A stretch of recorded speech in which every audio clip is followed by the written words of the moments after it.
Hello from Bountiful Homestead.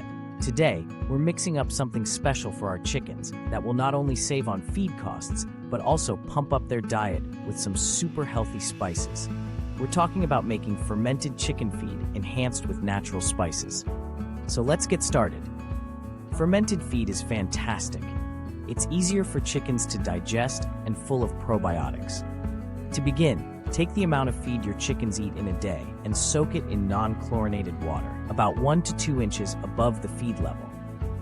Cover this with a breathable cloth and let it sit at room temperature for about 3 to 4 days. Now, while that's fermenting, let's spice it up. Adding spices like garlic and turmeric not only enhances flavor, but brings in incredible health benefits. Garlic, for instance, is great for fighting infections with its natural antibacterial properties. Just 0.5% of your total feed in garlic powder will do the trick.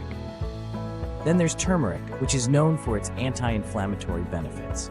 Again, just 0.5% mixed into your feed will help support their overall health. Once your feed has fermented, give it a good stir and it's ready to serve. You can start by replacing a portion of your chicken's regular feed with this nutritious fermented mix. Gradually increase it as they get used to the new taste and texture. And remember, always keep an eye out for how they react to new additions in their diet. Adjust as necessary to keep your flock happy and healthy. That's it for today. Try this recipe out and let us know how your chickens like their new gourmet diet. Don't forget to like, subscribe, and click that bell for more tips from Bountiful Homestead. See you next time.